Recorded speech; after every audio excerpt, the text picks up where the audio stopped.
P ദിവ്യ മാധ്യമങ്ങളെ പൂട്ടാനിറങ്ങിയിരിക്കുകയാണ്. ആ P ദിവ്യയുടെ രാഷ്ട്രീയ ഭാവി നശിച്ചു പോയതിൽ സങ്കടപ്പെടുകയാണ് CPI നേതാവാണ് ഇപ്പോൾ ആ സങ്കടവുമായി രംഗത്തെത്തിയിരിക്കുന്നത്. CPI നേതാവിന്റെ പ്രതികരണവും അല്ലെങ്കിൽ പരാമർശവും ഒക്കെ ഇപ്പോൾ വലിയ വിവാദത്തിൽ പെട്ടിരിക്കുകയാണ്. എന്താണ് പി ദിവ്യയുടെ രാഷ്ട്രീയ ഭാവി നശിച്ചു എന്ന് CPM ഉറപ്പിച്ചു കഴിഞ്ഞോ? ഇതിൽ വളരെ പ്രധാനപ്പെട്ട ചില കാര്യങ്ങൾ പറഞ്ഞു പോകേണ്ടതുണ്ട് എന്ന് എനിക്ക് തോന്നുന്നു. കാര്യം പി ദിവ്യ ഇന്നലെ തൻ്റെ ഫേസ്ബുക്ക് പേജിൽ ഒരു വലിയ വീഡിയോ ആണ് പോസ്റ്റ് ചെയ്തത്. ഒരു പോസ്റ്റ് അല്ല ഇട്ടത്, അതായത് ടെക്സ്റ്റ് അല്ല ഇട്ടത്, ഒരു വീഡിയോ തന്നെയാണ് ഇട്ടത്. ഒരു നല്ല അറ്റ്മോസ്ഫിയറിൽ ഒരു ക്യാമറമാനെയൊക്കെ കൂട്ടിപ്പോയി നല്ല എഡിറ്റിംഗ് ഒക്കെ അറിയാവുന്ന ആളുകളെയൊക്കെ ഉപയോഗിച്ചുകൊണ്ട് നല്ലൊരു വീഡിയോ മേക്കിംഗ് തന്നെയാണ് ചെയ്തത്. നല്ല ഭംഗിയുണ്ടത്, അവരെ കാണാനും അവരുടെ ഈ പറയുന്ന ഈ ബാക്ക്ഗ്രൗണ്ട് കാണാനും നല്ല ഭംഗിയുണ്ടായിരുന്നു എന്ന് തന്നെ പറയാം. അത് അവരുടെ യൂട്യൂബ് ചാനലിൽ അവരിട്ടിട്ടുണ്ട്. എനിക്ക് തോന്നുന്നു ഏകദേശം 46K ഞാൻ അവസാനം നോക്കുമ്പോൾ അതിന് വ്യൂവേഴ്സ് വന്നിട്ടുണ്ട്. അതിൽ അവർ പറയുന്ന കാര്യം എന്ന് പറയുന്നത് കേരളത്തിലെ മാധ്യമങ്ങൾ എന്തും വിളിച്ചു പറയുന്ന ആളുകളായിട്ട് മാറിയിട്ടുണ്ട്. നമുക്കൊരാൾക്ക് ഭ്രാന്ത് പിടിച്ചു കഴിഞ്ഞാൽ അവരെ ചങ്ങലക്കിടാം, പക്ഷെ ചങ്ങലയ്ക്ക് ഭ്രാന്ത് പിടിച്ചാൽ ആർക്കിടും, എന്ത് ചെയ്യും എന്നാണ് അവർ ചോദിക്കുന്ന പ്രധാനപ്പെട്ട ചോദ്യം. എന്നിട്ട് ഇത് അവസാനിപ്പിക്കുമ്പോൾ അവർ പറയുന്ന കാര്യം, സുജയ പാർവതിക്കെതിരെ ഞാൻ നിയമ പോരാട്ടത്തിന് ഇറങ്ങുകയാണ്, സുജയ പാർവതിക്കെതിരെ ഞാൻ വക്കീൽ നോട്ടീസ് അയച്ചിട്ടുണ്ട്, സുജയ കൊടുത്ത മറുപടി തൃപ്തികരമല്ല എന്നുള്ള രീതിയിലൊക്കെ അവർ സംസാരിച്ചിട്ടുണ്ട്.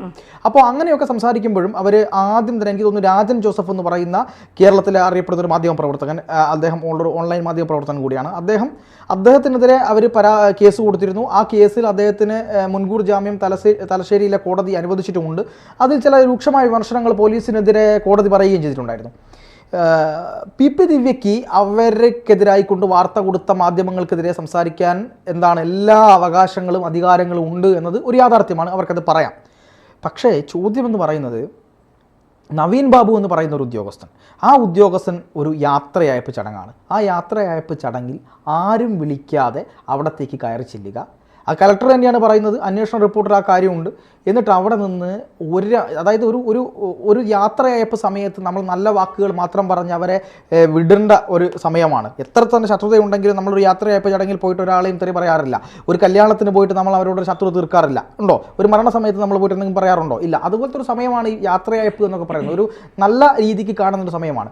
അവിടെ പോയിട്ട് അങ്ങേയറ്റം മോശക്കാരനാണ് നവീൻ ബാബു എന്ന് പറയുന്ന രീതിയിലേക്ക് വാക്കുകൾ പറഞ്ഞുകൊണ്ട് ആ മനുഷ്യനെ ആത്മഹത്യയിലേക്ക് തള്ളിവിട്ടു എന്നാണ് നമുക്ക് മനസ്സിലാകുന്നത്. അത് ആത്മഹത്യയാണോ മറ്റെന്തെങ്കിലും ആണോ എന്നുള്ളതൊക്കെ അന്വേഷണത്തിലൂടെ വ്യക്തമാകേണ്ട കാര്യമാണ്. അത്തരത്തിലൊരു വാദം കുടുംബം ഉന്നയിച്ച സ്ഥിതിക്ക് അതൊരു കൊലപാതകമാണ് എന്നൊക്കെ കുടുംബം ഉദ്ദേശിച്ചിട്ടുണ്ടായിരുന്നു. അതായത് ഈ കുടുംബം പറഞ്ഞിട്ടുണ്ടായിരുന്നു. നമുക്കതിനെപ്പറ്റി വ്യക്തമായ കാര്യങ്ങൾ നമുക്കറിയില്ല. CBI അന്വേഷണം ഇപ്പോൾ ഹൈക്കോടതിയുടെ പരിഗണനയിലാണുള്ളത്. എന്ത് തന്നെയായാലും ആ രീതിയിൽ പറഞ്ഞ ഒരാളാണ് പി ദിവ്യ എന്ന് പറയുന്നത്. ദിവ്യ മാധ്യമങ്ങൾക്കെതിരെയൊക്കെ സംസാരിക്കുമ്പോൾ ദിവ്യ ആലോചിക്കേണ്ട ഒരു കാര്യമുണ്ട്. എങ്ങനെയാണ് ദിവ്യ അവിടെ പോയത്? ഒരു പ്രാദേശിക ചാനലിലെ ക്യാമറമാനെയും വിളിച്ചുകൊണ്ട് അവർ പറഞ്ഞ വീഡിയോ നമ്മൾ മൊത്തം എടുത്ത് എഡിറ്റ് ചെയ്ത് അന്ന് രാത്രിക്ക് രാത്രി എല്ലാ ഫേസ്ബുക്കിലും കാര്യങ്ങളിലൊക്കെ പോസ്റ്റ് ചെയ്തിട്ട് കണ്ണൂർ ജില്ലാ പഞ്ചായത്ത് പ്രസിഡന്റ് അഴിമതിക്കെതിരെ സംസാരിക്കുന്നു എന്ന വീഡിയോ ആണ് ആദ്യം വന്നത്. അത് എല്ലായിടത്തും എത്തി.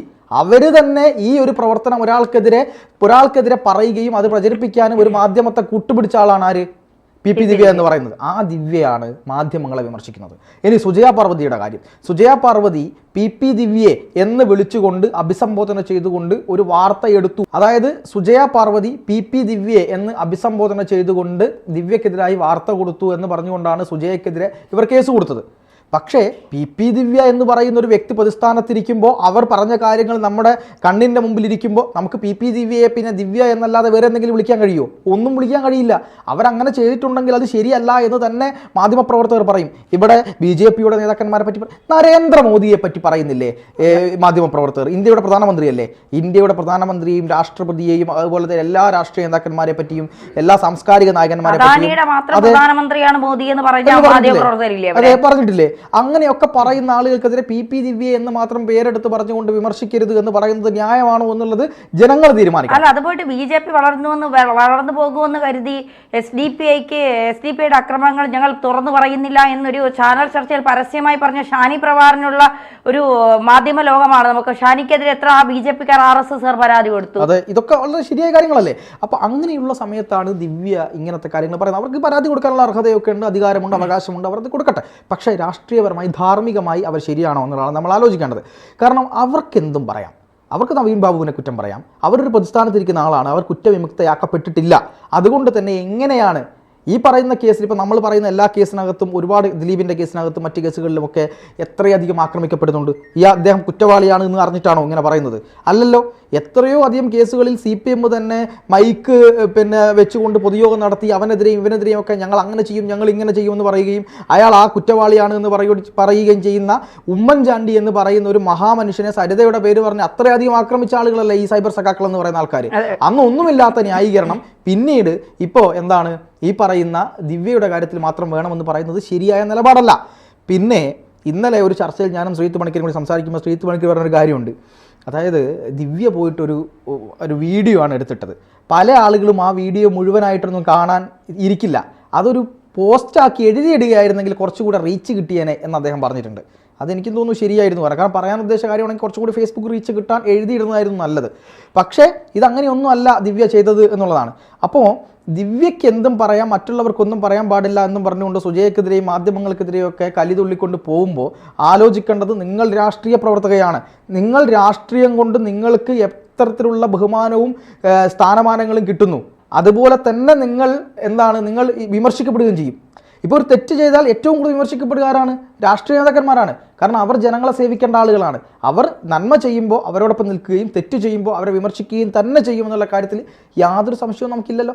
അത് ദിവ്യയ്ക്കും ബാധകമാണ് എന്ന് മനസ്സിലാക്കണം. അതിനടിയിൽ കുറേ സൈബർ ആളുകൾ വന്നിട്ട് പറയുന്നുണ്ട്, നവീൻ ബാബു മരണപ്പെടാൻ മാത്രം PP ദിവ്യ ഒന്നും പറഞ്ഞിട്ടില്ല, എന്നിട്ട് പാർട്ടി എന്തുകൊണ്ടാണ് ദിവ്യക്കെതിരെ നിന്നത്? ഇത് ഞങ്ങൾക്ക് മനസ്സിലാവുന്നില്ല എന്ന് പറയുന്നത്. കാരണം പിണറായി വിജയനെയോ MV ഗോവിന്ദൻ മാഷിയോ ബോധ്യപ്പെടുത്താൻ ദിവ്യയ്ക്ക് കഴിഞ്ഞിട്ടില്ല.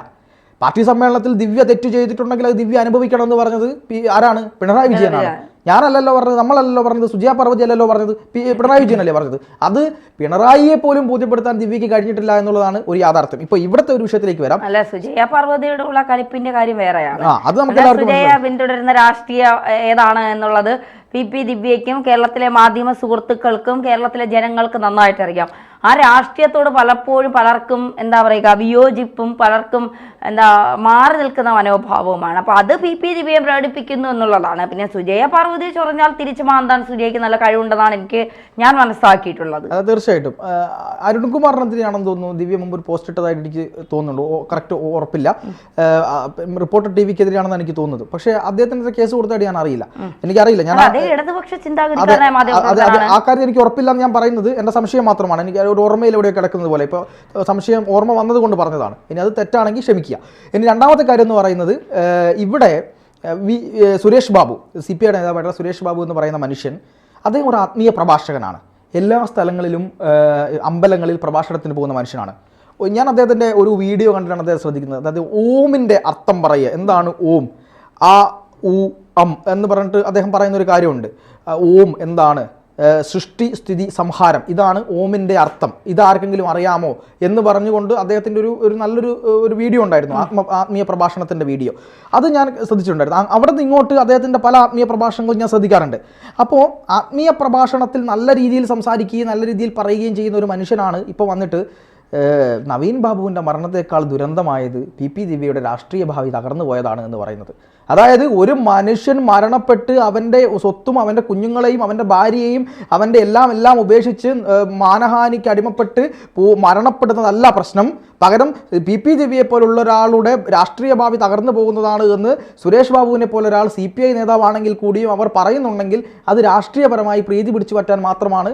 അദ്ദേഹത്തിന് ഈ ആത്മീയ പ്രഭാഷകനായി ദൈവങ്ങളുടെ കാര്യം പറയാൻ, സ്പിരിച്വാലിറ്റി പറയാൻ, ഉള്ളിലെ നന്മയെ പറയാൻ, ആളുകളെ ഉപദേശിക്കാൻ ഒക്കെ എന്ത് യോഗ്യതയാണുള്ളത് എന്ന് എനിക്കിപ്പോൾ തോന്നിപ്പോവുകയാണ്. ഇതിലും വലിയൊരു ക്രൂരതയൊന്നും ഇല്ല സുരേഷ് ഏട്ടാ, നിങ്ങളിത് കേൾക്കുന്നുണ്ടെങ്കിൽ. ആളുകളെ നമ്മൾ ഇപ്പോൾ എന്താണ് ഇങ്ങനെ ഉപദേശിക്കുമ്പോൾ നിങ്ങൾ ഏറ്റവും വലിയൊരു ക്രൂരതയ്ക്കാണ് നിങ്ങൾ ഇപ്പോൾ കൂട്ടുനിന്നത് എന്നും കൂടി നിങ്ങൾ മനസ്സിലാക്കേണ്ട ഒരു കാര്യമുണ്ട്. അപ്പോൾ ഇതാണ് ലോകമെന്ന് പറയുന്നത് എന്ന് പറയാതിരിക്കാൻ കഴിയില്ല. എന്തായാലും ധന്യ പറഞ്ഞ അവസാനത്തെ ആ വാചകം ഞാനും കടമെടുക്കുകയാണ്. സുജയ പാർവതിയെ കയറി ചൊറിഞ്ഞ തിരിച്ച് മാന്താൻ സുജയ പാർവതിക്ക് അറിയാം. അതിൻ്റെ കാര്യങ്ങൾ അവർ ചെയ്തോളും എന്നുള്ളതാണ് നമ്മൾ വിശ്വസിക്കുന്നത്. മാധ്യമ പ്രവർത്തകർക്കെതിരെ കേസൊക്കെ കൊടുക്കാം നിങ്ങൾക്ക്, അത് നിങ്ങളുടെ സ്വാതന്ത്ര്യം. അവരും തയ്യാറാണ്. തീർച്ചയായിട്ടും.